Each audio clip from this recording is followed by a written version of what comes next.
Bonjour à tous, bienvenue à notre webinaire. On va juste patienter quelques instants, le temps que chacun puisse se connecter. Bonjour à tous et à toutes.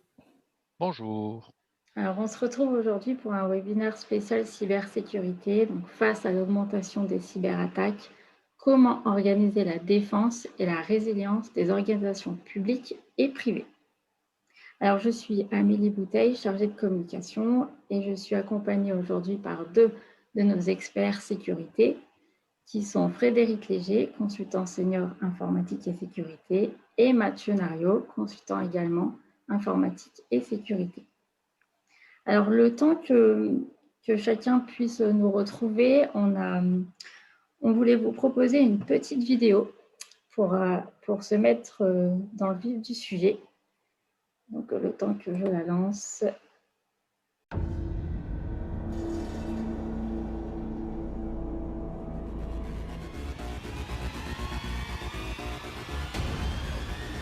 Bienvenue à la Hack Academy.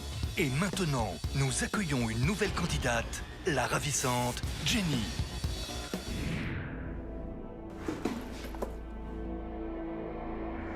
Bonjour. Qui es-tu? D'où viens-tu? Hey, vous êtes là? Hey, bonsoir. Moi, je suis Jenny. Je m'en viens du Québec, puis je suis bien contente d'être ici parmi vous. Je m'en vais vous exposer comment que je pratique ma technique de piratage qui repose sur la divination. La divination, c'est quoi, c'est un truc de médium? La divination, ça consiste à trouver les mots de passe grâce aux posts et aux commentaires des chums sur les réseaux sociaux. C'est pas un peu bancal, ce truc-là? Bancal, Monsieur le Président? Je m'en vais vous parier une demi-douzaine de pancakes, là, que je m'en vais pogner votre mot de passe de boîte mail en moins de 4 minutes. Bon courage, mademoiselle. OK. Alors, on va commencer par les mots de passe les plus utilisés comme Azerty, 1, 2, 3, 4, 5 et Superman. Ben non, là, c'est pas ça, là. Ben, je m'en doutais, là. Continuons. Ah, vous êtes né le 12 novembre 1967 à Grisky. Grisky, 67. Bon, on va aller sur les réseaux sociaux. Des photos. On va éplucher ça un petit peu. OK, sur la plage. En soirée, OK. Et là, on voit une vidéo. Oh, le joli petit toutou. Comment il s'appelle? Choupinette. Oh, c'est cute. Choupinette. Et je crois que vous me devez des pancakes. Voilà, maintenant que j'ai accès à votre boîte mail, je peux réinitialiser vos codes bancaires et vous piquer de l'argent en masse. On va en rester là, mademoiselle. Ce serait dommage de perdre l'usage de vos petits doigts si agiles. OK, c'est vous le boss. C'est cute, Choupinette.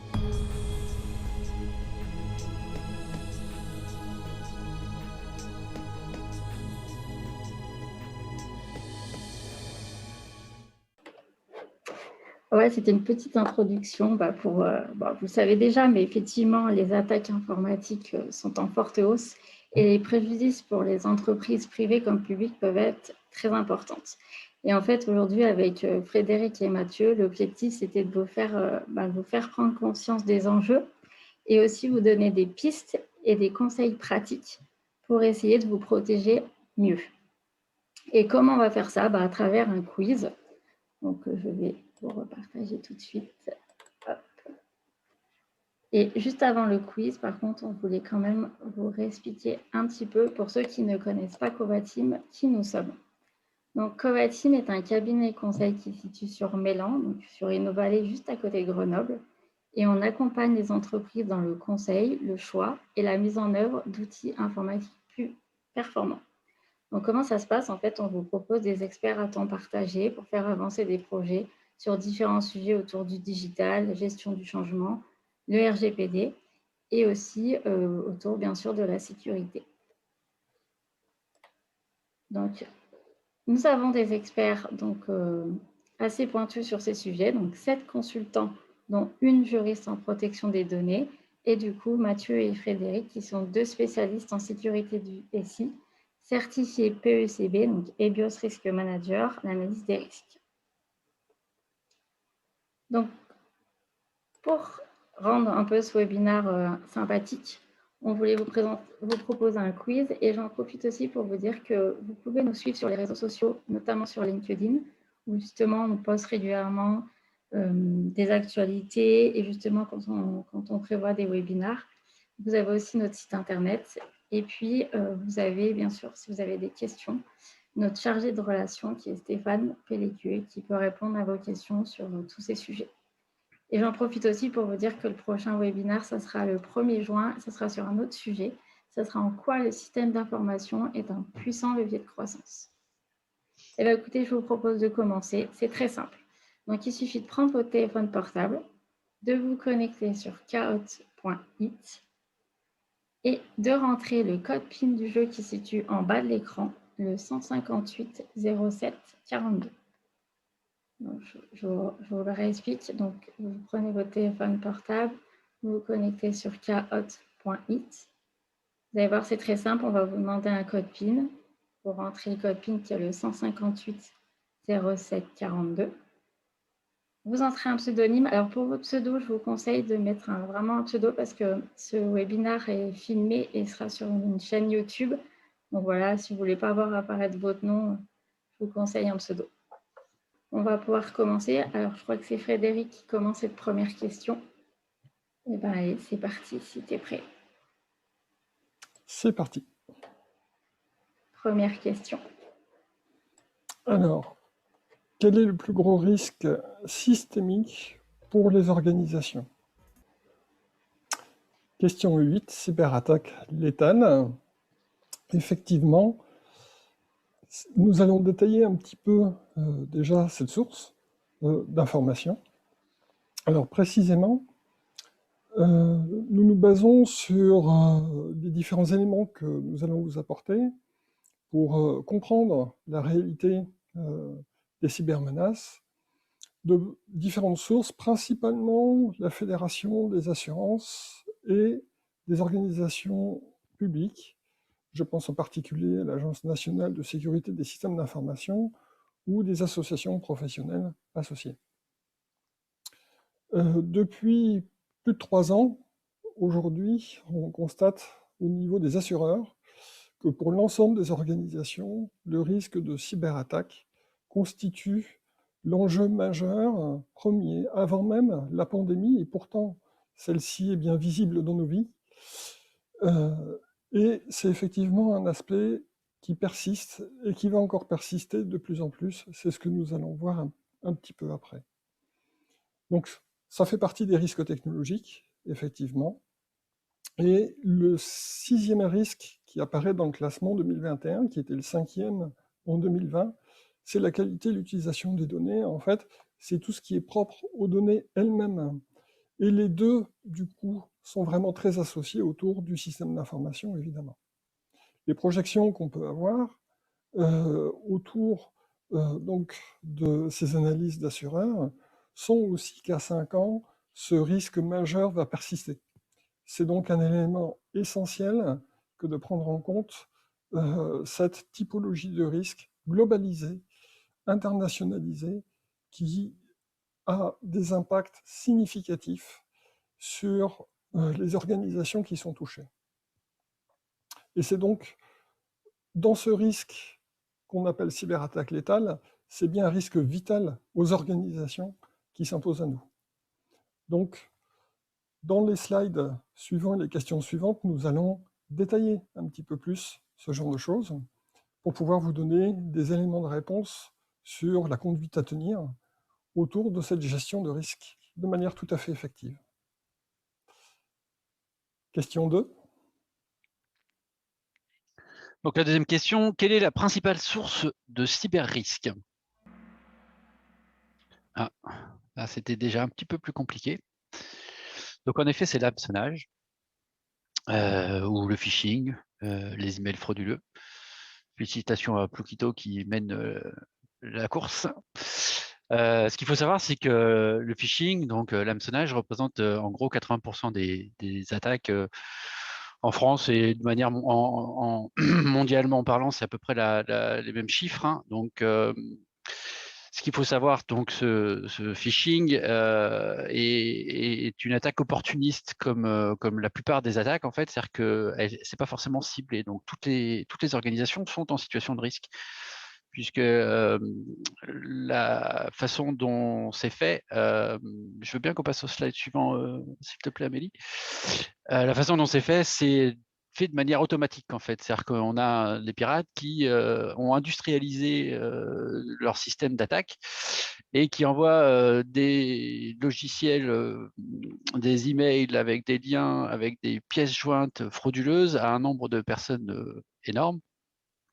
Et donc, on se retrouve donc avec ces attaques-là, rançon-logiciel, autres programmes malveillants ou des publications de données personnelles qui sont des risques majeurs. Donc, ce sont des attaques de type différentes. Donc, ce qu'il faut savoir, c'est qu'on a 43% des attaques qui visent les petites entreprises et que ces petites entreprises reçoivent plusieurs attaques différentes. Donc, on a en effet les rançons-logiciels, les programmes malveillants. Donc, on a en moyenne 3,6 types d'attaques subies en moyenne par entreprise. Donc, ça veut dire qu'une entreprise va se faire attaquer, peut recevoir plusieurs attaques identiques, mais dans l'année, elle va avoir 3 types d'attaques, elle va subir 3 types d'attaques.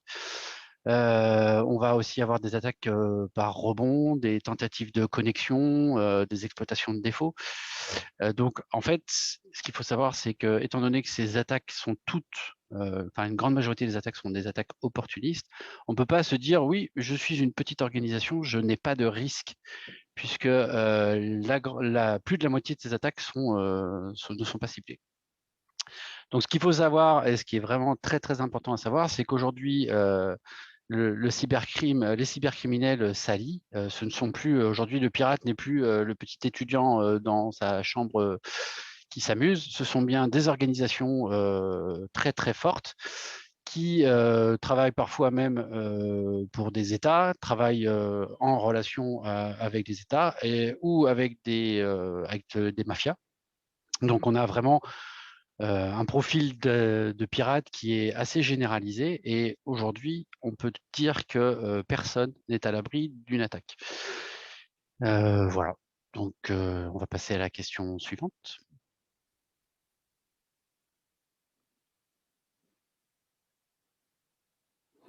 Quelle est la cible principale des pirates dans les réseaux informatiques de l'organisation?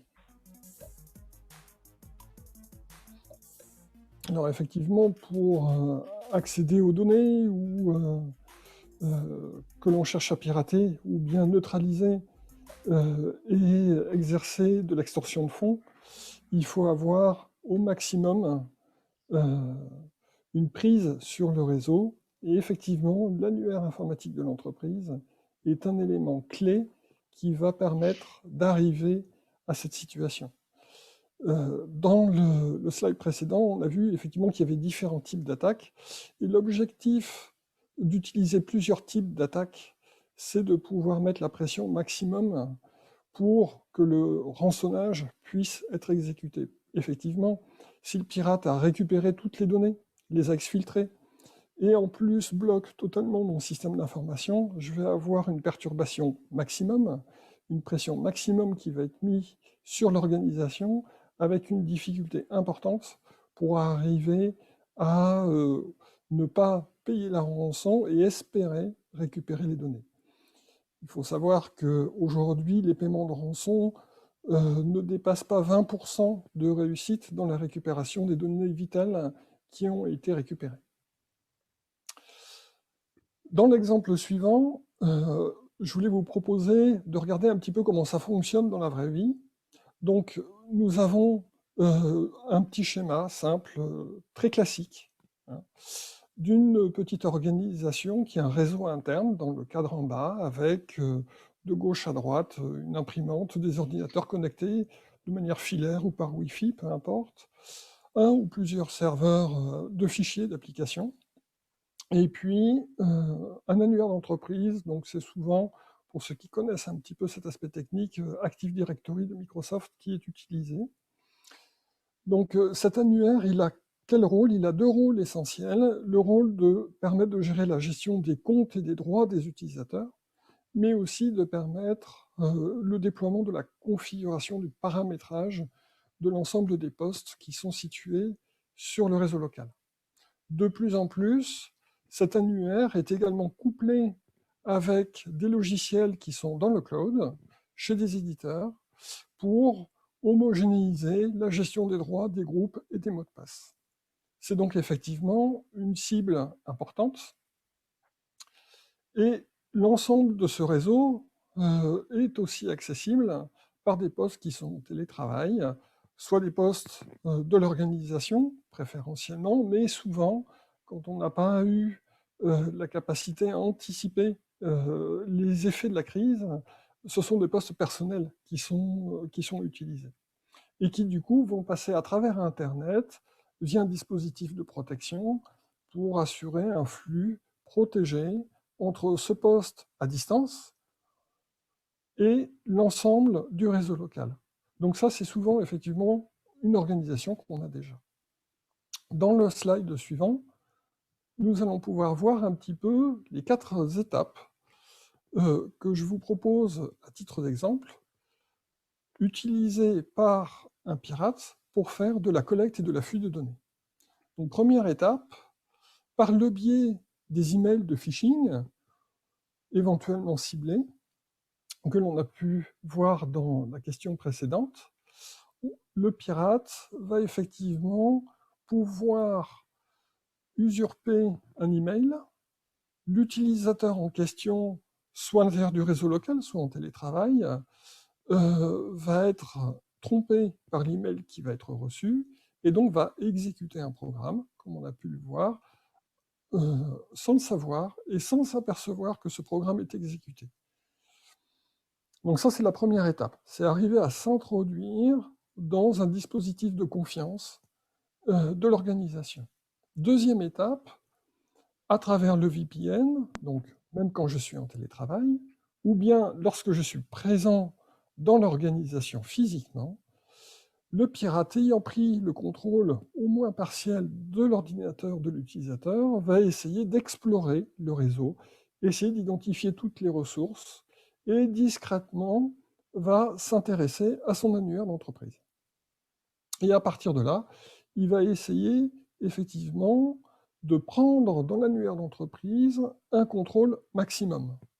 Souvent, le principe, c'est de dire, est-ce que dans ce serveur, j'ai des mises à jour qui ne sont pas faites, ou des mesures de paramétrage, de protection évidentes qui ne sont pas mises en place.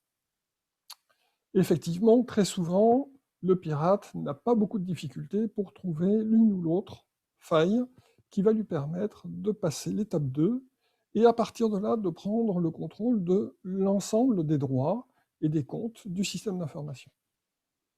Étape numéro 3, c'est ce qu'on appelle en termes techniques la latéralisation, qui, comme son nom l'indique, constitue en fait un déplacement. C'est un petit peu comme une figure de karatéka.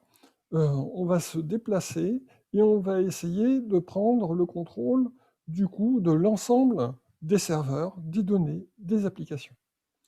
À partir de là, quand on a fini cette étape 3, le pirate a la maîtrise de l'ensemble du système d'information et, parfois, n'est toujours pas détecté. À ce stade-là, aucun mal n'a encore été fait à l'entreprise, si ce n'est la fraude que constitue l'intrusion dans un système d'information. Mais l'étape 4, évidemment, est la première clé du pirate qui va exfiltrer le maximum de données utiles en essayant de ne pas se faire repérer, évidemment. Donc ça peut prendre plusieurs jours, plusieurs semaines. Ça dépend de l'organisation, des protections et de la façon dont le pirate se fait passer pour un utilisateur qui fait des échanges d'informations à l'extérieur. Bref, il trouve le moyen et l'ensemble des données critiques de l'organisation Ça peut être des données personnelles et sensibles, ça peut être des brevets, ça peut être des travaux de recherche, peu importe. Le contenu, dans tous les cas, c'est exfiltré. À partir de ce moment-là, le pirate a pris l'ensemble des informations utiles et il va prendre la dernière phase qui va consister à déployer un logiciel de rançonnage qui va crypter l'ensemble des dispositifs, les postes, les serveurs, l'annuaire, voire les bases de données, les applications, et à partir de là, va pouvoir bloquer complètement le fonctionnement du système d'information au moment où lui l'a choisi sur l'intégralité du périmètre, y compris les postes en télétravail. Et on va se retrouver effectivement dans une situation comme ça, avec un système d'information qui est complètement bloqué, et en même temps, l'ensemble des données qui sont exfiltrées et sur les serveurs du pirate. Voilà un exemple type de cheminement très courant pour lequel il faut arriver à s'organiser pour limiter les risques et les impacts.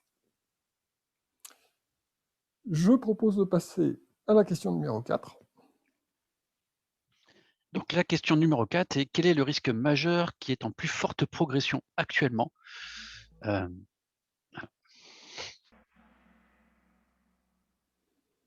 Donc en effet, c'est bien les rançons logicielles qui sont en plus forte progression.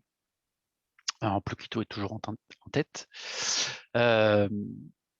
Le rançon logiciel, comme l'a expliqué Frédéric, peut être soit déployé par un pirate qui aurait réussi à intégrer le système d'information de la société, puis suite à une latéralisation, se serait déplacé et aurait installé son rançon logiciel. Après, il faut aussi voir que souvent, un rançon logiciel arrive à partir d'un simple email ou d'une clé USB. On a très souvent un virus simple qui est mis dans une pièce jointe, qui est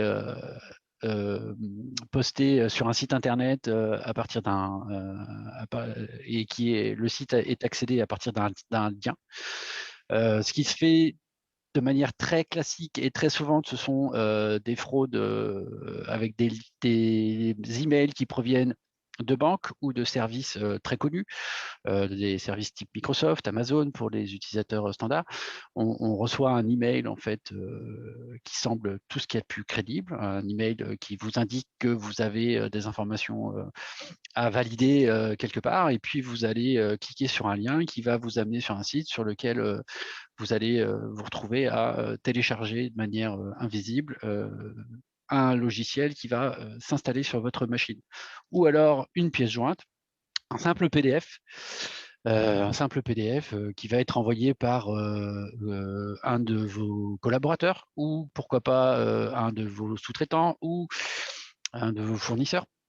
En fait, c'est pour ça qu'il est indispensable de faire très attention quand on reçoit un email non attendu, de valider la provenance de cet email. Moi, je l'ai vécu dans plusieurs sociétés où, en effet, des comptables ont reçu une facture de la part d'un sous-traitant qui n'était pas une vraie facture, ou un prestataire a envoyé de la documentation en PDF. Ce PDF, en fait, était au moment où la personne ouvre la pièce jointe, et le PDF semble ne pas fonctionner, semble ne pas s'ouvrir, et la personne ne s'inquiète pas plus que ça. Et en fait, à ce moment-là, le virus est installé sur le poste, ou comme disait Frédéric, une personne a réussi, enfin un pirate s'est introduit dans le système et installe le virus. À partir du moment où le virus qui prend son logiciel est installé, il fait quoi? Il chiffre l'intégralité des données. Alors, s'il est sur un poste, il va s'installer sur le poste, il va d'abord chiffrer l'intégralité des postes et il va analyser les capacités que va avoir ce poste de travail. D'où la nécessité d'avoir des utilisateurs qui n'ont pas des droits d'administration sur leur poste et qui ont uniquement accès à des données très précises sur l'arborescence, en fait, quand on a un serveur en interne. Si toutes les données du serveur sont accessibles, s'il y a des données partagées sur d'autres postes qui sont accessibles à tout le monde, si la base de données n'est pas sécurisée avec un mot de passe suffisant, le virus se répand et va chiffrer l'intégralité des données qui vont devenir impossibles à utiliser. À partir de là, la plupart du temps, au bout d'un certain moment, en fait, on se retrouve avec soit une fenêtre qui vous annonce que vos données sont chiffrées, soit une demande de rançon. Donc aujourd'hui, le rançongiciel est un logiciel, enfin c'est une cybermalveillance connue, hein, puisque vous voyez les réponses que vous avez actuellement là sont affichées, sont tirées d'un article du Monde. Donc aujourd'hui, les gens connaissent, mais ne sont toujours pas suffisamment vigilants. Aujourd'hui, on a donc en France, on estime ce qui est connu, c'est 300 millions d'euros d'estimés en termes d'extorsion. C'est-à-dire qu'il y a aujourd'hui dans le monde des gens qui ont payé environ 300 millions, donc ça c'est ce qui est connu, mais on est persuadé que c'est bien inférieur à la réalité, peut-être 10, 15 fois moins que ce qui est la réalité. Et ce qu'il faut savoir, comme je vous le disais, les attaques ce sont des attaques crapuleuses. C'est-à-dire que le but du jeu, c'est d'avoir de l'argent, d'obtenir de l'argent, et on ne s'intéresse pas à savoir qui on a visé. Donc, les hôpitaux qui aujourd'hui se retrouvent très fortement attaqués, les assurances, les mutuelles qui sont aujourd'hui des secteurs d'activité avec de la donnée très sensible et qui donc ne sont pas attaqués de manière visée proprement. On ne s'est pas dit on va attaquer les services de La Rochelle, on va attaquer les services d'Annecy, on va attaquer tel ou tel hôpital. Non, ce sont des envois massifs et des attaques massives qui sont faites sans réfléchir, avec pour unique objectif avoir suffisamment d'attaques pour que sur les centaines ou milliers de personnes qui sont touchées, il y en ait un certain nombre qui répondent et qui payent. Donc, ce qui est important de se rendre compte, c'est que la cybercriminalité, c'est une industrie informatique parallèle qui a été mise en place, qui se met en place par des groupes de plus en plus importants. Aujourd'hui, on estime, et il y a plusieurs services comme l'ANSSI et d'autres organisations qui estiment que cette cybercriminalité, cette industrie parallèle représente plus de 1000 milliards d'euros. Donc, c'est plus important que la troisième puissance étatique en termes de budget. Donc aujourd'hui, vous avez des pirates qui sont installés partout dans le monde, en Russie, en Chine, en Afrique, aux États-Unis, même en France, hein, il y en a des petits à leur niveau. Donc tout le monde, personne n'est à l'abri. Et ce qu'il faut se rendre compte, c'est qu'on doit protéger et mettre en place une protection pour permettre de sécuriser l'ensemble de nos outils et pour pouvoir travailler de manière sereine. Voilà, donc je vais laisser la suite à Frédéric. Alors, nouvelle question, on passe de 4 questions sur les risques à 4 questions sur qu'est-ce qui se passe quand on a un incident. Donc la première, vous apprenez que votre partenaire vient de subir une attaque, il a perdu des données. Quelle est votre première réaction? Effectivement, pour la plupart, vous avez tous vu, il faut alerter d'abord son DSI, c'est-à-dire l'équipe qui s'occupe de la partie informatique, éventuellement le DPO, surtout dans un cadre d'information générale. L'important étant effectivement que les bonnes personnes qui ont la capacité, la compétence et l'organisation pour traiter les aspects techniques puissent agir le plus tôt possible. Un des facteurs clés d'une situation de crise dans un contexte de cyberattaque, c'est effectivement la vitesse à laquelle on va pouvoir intervenir. Je vais vous citer un exemple d'un client, c'était il y a 2-3 ans à peu près. Donc j'étais en prestation chez un autre client pour l'étude de projet quelconque. Et je reçois donc une alerte comme quoi chez un autre client qui était heureusement à proximité, une alerte d'antivirus qui me signale des anomalies très claires en termes de messages sur un poste.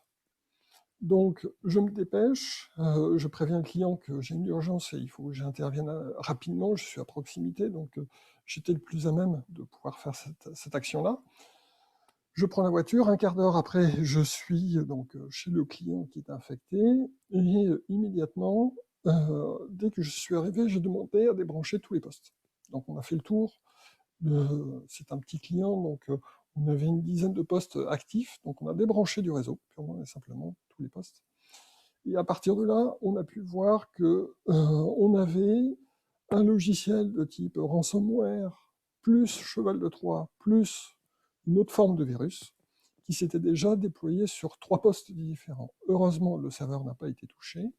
Donc, on a passé quelques heures à faire une analyse approfondie de tous les postes pour s'assurer d'avoir bien identifié, bien nettoyé. Et effectivement, on a pu repartir en moins d'une demi-journée en production de manière sereine. Effectivement, si j'avais laissé fût-ce 24 heures avant cette réaction, il est quasi certain que l'ensemble de l'organisation aurait été impacté. Donc cette capacité à réagir rapidement est importante. Et effectivement, pour pouvoir réagir rapidement, il ne faut pas seulement être prêt, il faut surtout être bien préparé. Alors, dans cette réflexion-là, ça s'est bien passé, heureusement, mais ce n'est pas toujours le cas. Donc, dans le slide que vous avez, sur la colonne de gauche, donc pic de la crise, on peut voir un certain nombre d'impacts qu'on retrouve plus ou moins, de manière plus ou moins forte en fonction du contexte. Évidemment, ça peut être de la perte d'exploitation, des coûts liés à la gestion de la crise elle-même, des coûts liés à tout ce qui est aspect communication, aux coûts juridiques immédiats qui peuvent effectivement s'enclencher très vite. Donc ça, c'est sur quelques jours. Hein, je vais vous citer un exemple concret. Je parle d'une petite commune qui fait partie de la métropole de Marseille, qui représente quelques milliers d'habitants. Donc on reste vraiment dans la taille des petites communes en volume d'habitants, hein, c'est pas péjoratif évidemment. Et il s'avère que cette commune a été touchée par un rançongiciel, mais ce rançongiciel ne s'est pas activé tout de suite. Par contre, selon le processus que je vous ai décrit dans un des slides précédents, ce logiciel malveillant, en fait, s'est propagé à la fois à la métropole de Marseille, qui a un impact beaucoup plus important, là on est sur des milliers d'agents, et également sur la mairie de Marseille. Et l'activation de la partie rançonnage s'est activée en même temps sur l'ensemble des 3 échelles que constituent la petite commune de départ, la métropole ou la mairie de Marseille. Évidemment, ça s'est passé au moment des élections de l'année dernière, et il y a eu un impact qui a été très fort. Le RSSI, qui a été interrogé 6 mois après sur la façon dont il a pu traiter et accompagner, a expliqué que la totalité du système d'information, 6 mois après, n'était toujours pas redevenue opérationnelle.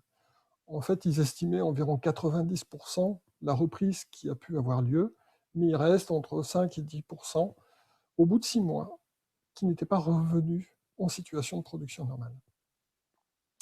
Deuxième étape, un effet de souffle au-delà du choc initial, donc on est reparti en production, plus ou moins complètement, mais effectivement, on a souvent des constats d'activité dégradée, de fonctionnement dégradé, parce que justement, l'ensemble du système d'information n'est plus tel qu'il était au départ.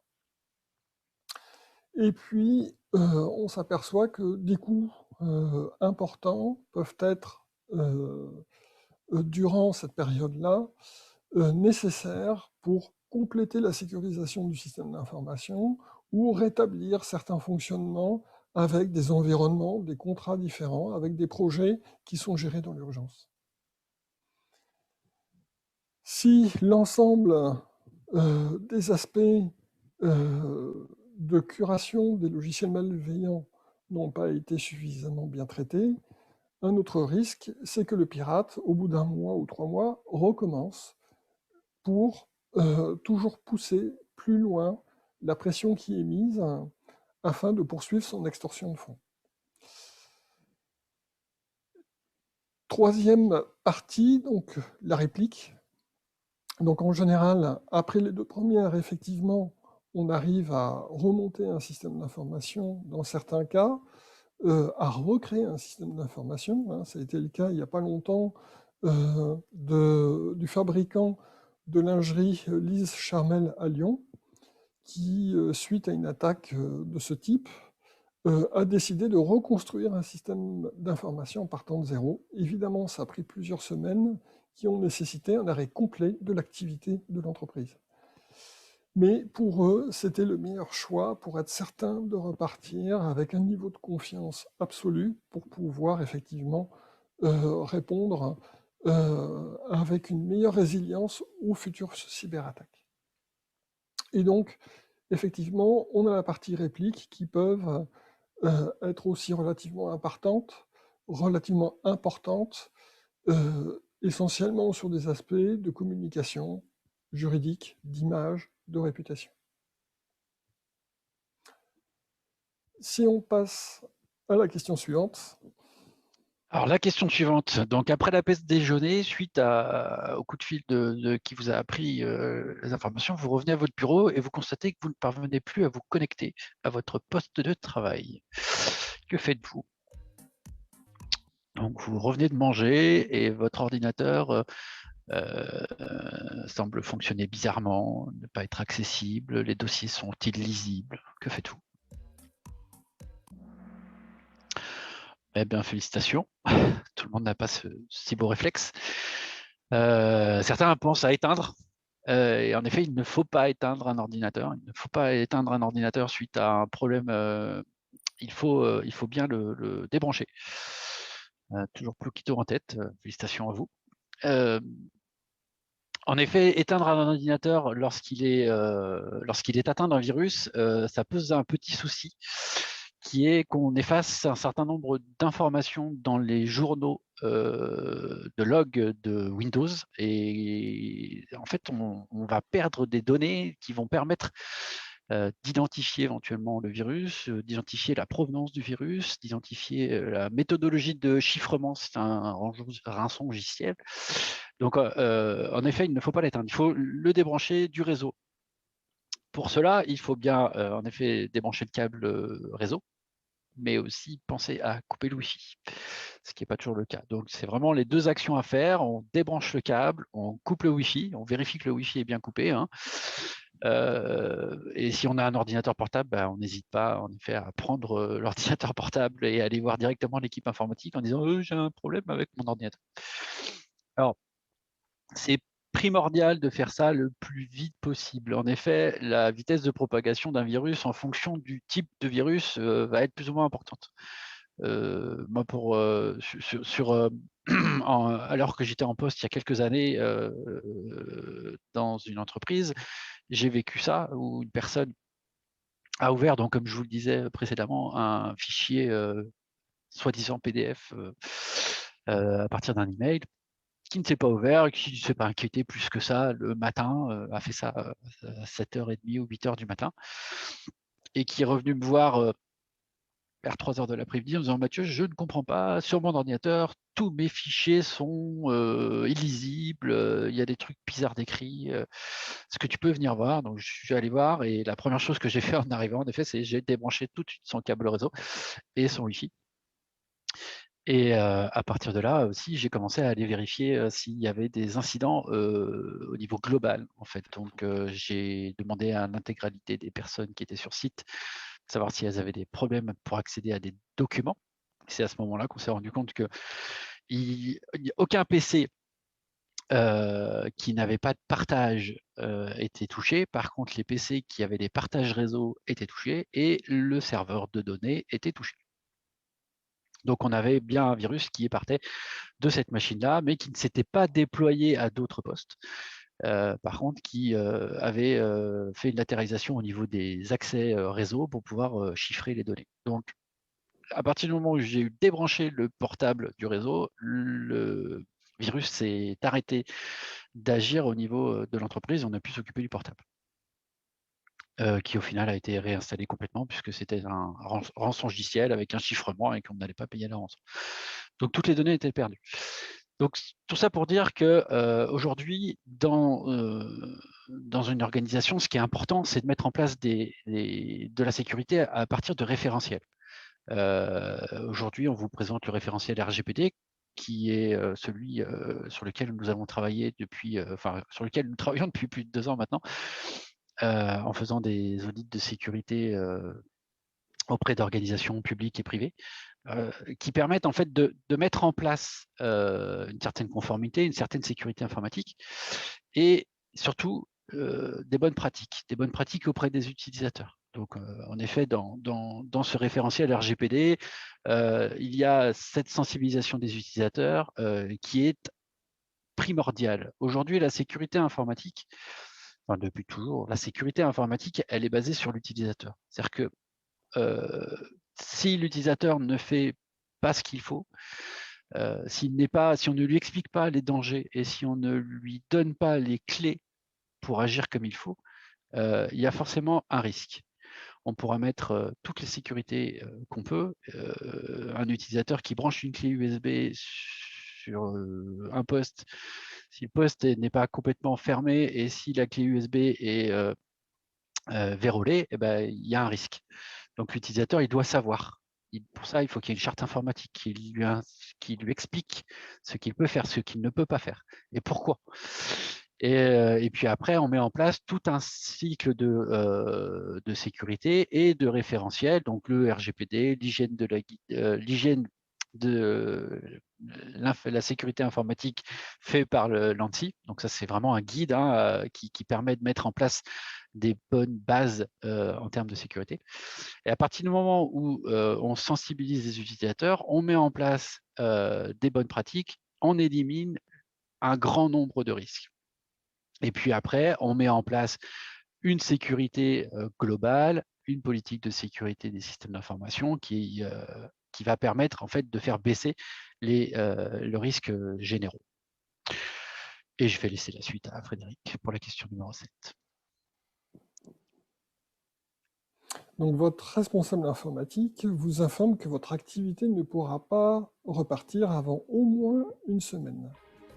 Quelle décision prenez-vous ?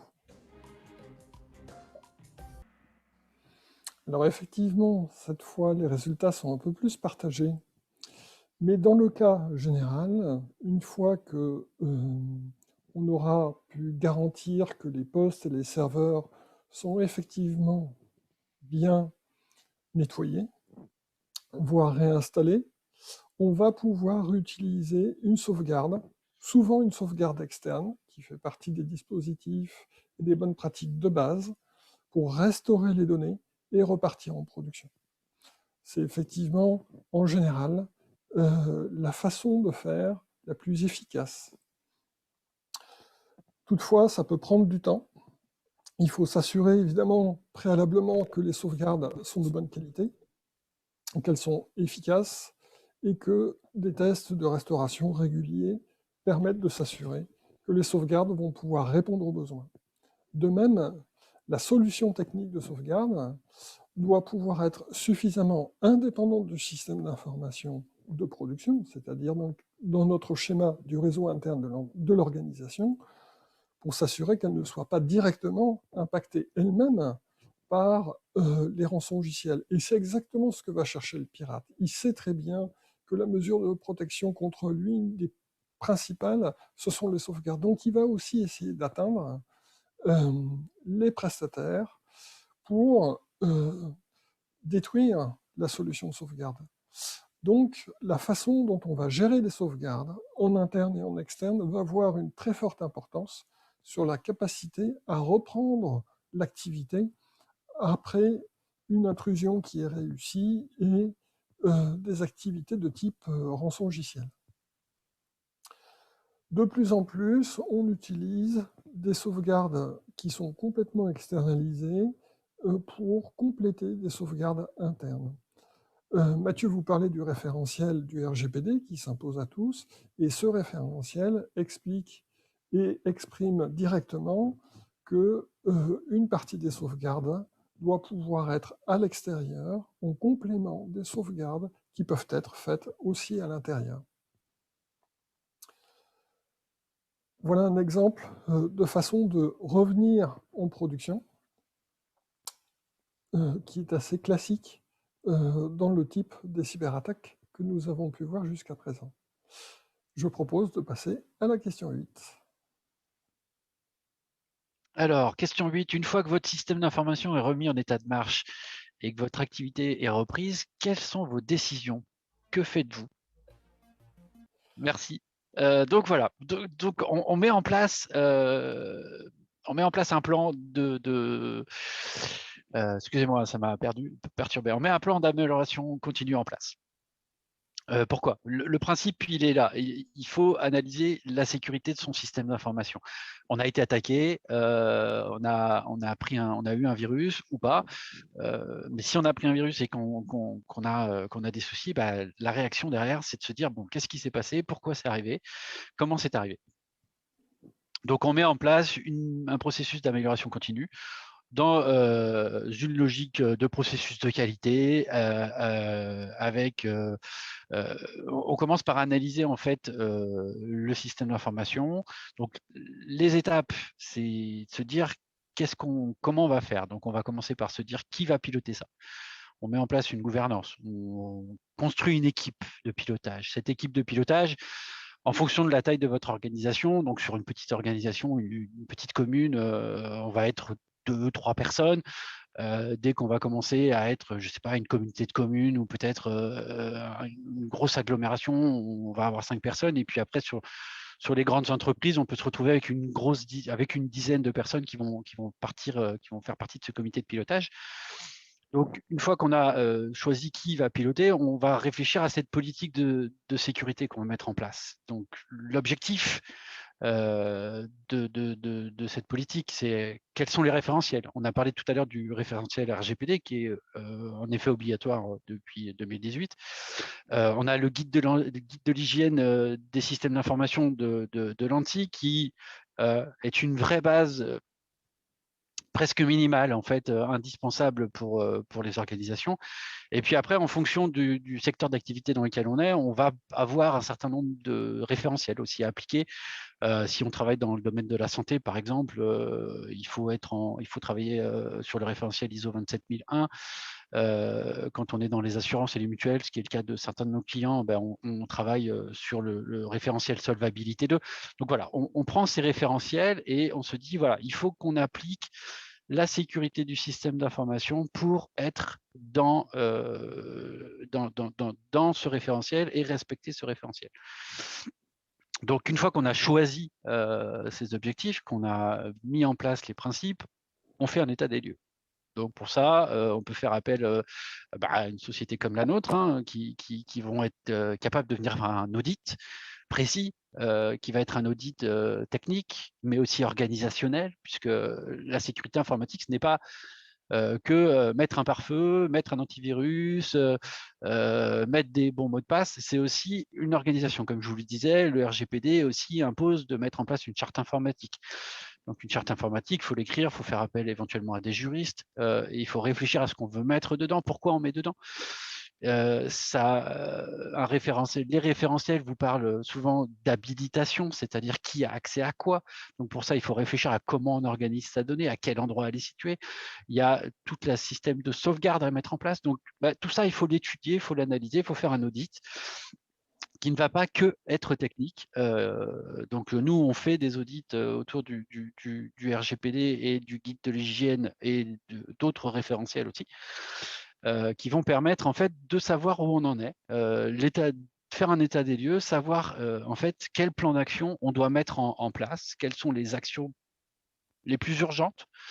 Quand on fait ce genre de choses, sans avoir vu un virus, nous, quand on a fait des audits RGPD, il est arrivé dans certaines petites communes de se rendre compte que le Wi-Fi était ouvert, que des dossiers sur un poste de travail principal étaient accessibles à tous. Et donc, à partir du moment où on avait accès au Wi-Fi, on avait accès aux données de la commune.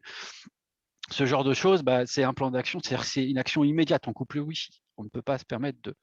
Et puis après, il y a un plan d'action qui va être sur plusieurs niveaux, qui va être construit sur quelles sont les actions à faire immédiatement, quelles sont celles qu'on va faire dans les prochains mois, et puis quelles sont celles qui vont être mises en place dans l'année, en fait.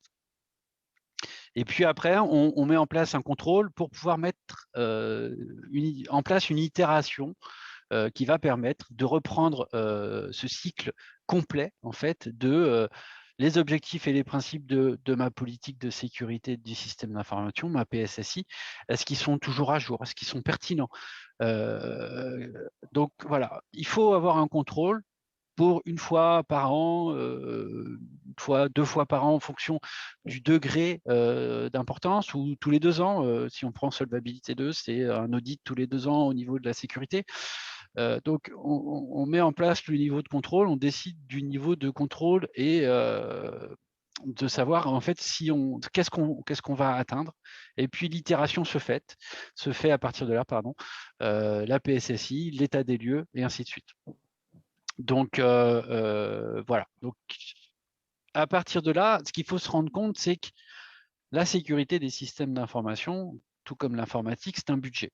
Le budget informatique, c'est un budget qui est indispensable. La sécurité du système d'information, c'est un budget, c'est un centre de dépenses, un centre de coûts, mais il ne faut pas le voir uniquement comme ce centre de dépenses ou de coûts. C'est-à-dire que mettre en place de la sécurité, c'est mettre en place une organisation, c'est mettre en place des procédures.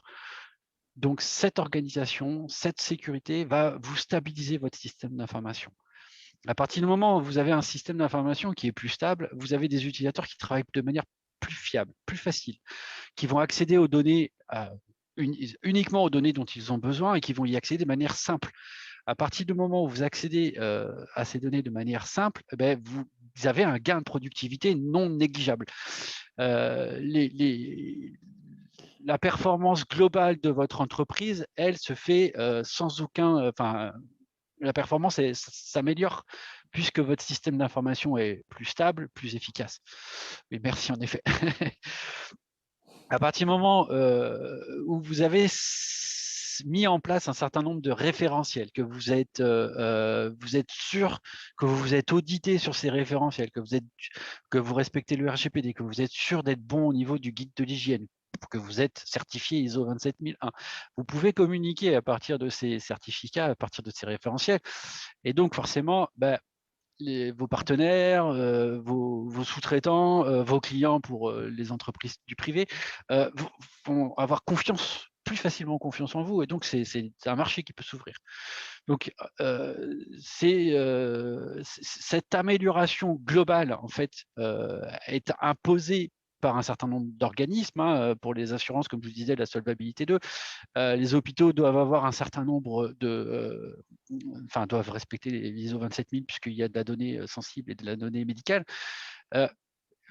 En termes d'image, c'est indispensable aussi. Quand on se fait attaquer, il y a une perte d'image, il y a une perte de confiance. Donc, si on a de la sécurité en place, si on respecte des référentiels, si on améliore sa conformité, on diminue ses risques.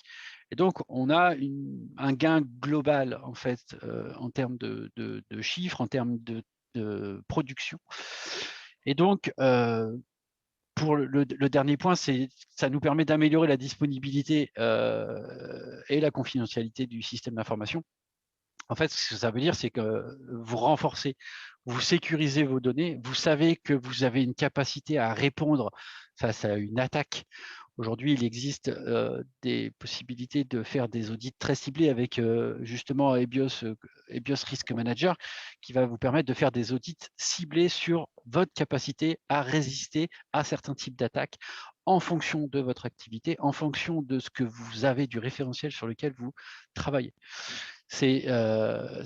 Quand on fait un audit sur du EBIOS RM, on va cibler de manière très précise les besoins de l'organisation en termes de sécurité pour pouvoir avoir cette capacité à résister aux attaques qui, comme je vous le rappelle, comme on a vu en début de webinaire, les attaques sont à 58% non ciblées. C'est-à-dire que quelle que soit l'organisation dans laquelle vous êtes, vous avez un risque important de vous faire attaquer. Aujourd'hui, toute personne qui est connectée à Internet, qui est connectée à un réseau, a un risque de se faire attaquer. Donc, mettre en place de la sécurité, c'est se donner de la confiance, c'est permettre de donner de la confiance à ses clients et éventuellement à ses utilisateurs, ou pourquoi pas dans les communes, à vos citoyens. Enfin voilà, la sécurité informatique, ce n'est pas qu'un centre de coût, c'est aussi un centre de stabilité qui va vous permettre d'être plus à l'aise. Et notre travail à nous, Covateam, c'est de vous accompagner dans ces démarches-là, que ce soit la démarche d'état des lieux ou d'amélioration, de mise en place de la PSSI. Toutes ces choses-là, on peut vous accompagner. Voilà, je ne sais pas, Fred, si tu as des choses à rajouter à ce sujet, n'hésite pas. Écoutez, là, on arrive à la fin du temps imparti, mais effectivement, la particularité, c'est que même si on se base sur des référentiels qui sont formellement définis, on est dans une logique d'accompagnement et d'adaptation au cas par cas pour à la fois optimiser la réponse sur des besoins de conformité ou de sécurité opérationnelle, les deux étant complémentaires, et en même temps essayer d'utiliser au maximum les moyens disponibles qui sont souvent pas à la hauteur de ce qu'on aimerait avoir pour effectivement sécuriser au plus haut niveau le système d'information et arriver à trouver les meilleurs compromis et les meilleures solutions possibles. Merci à tous les deux pour ces réponses au quiz. Effectivement, je vous propose, si vous avez des questions, c'est maintenant. On a un petit peu dépassé, mais on reste encore disponible pour vous. Donc, n'hésitez pas dans la partie questions-réponses. On va attendre quelques instants s'il y a des questions.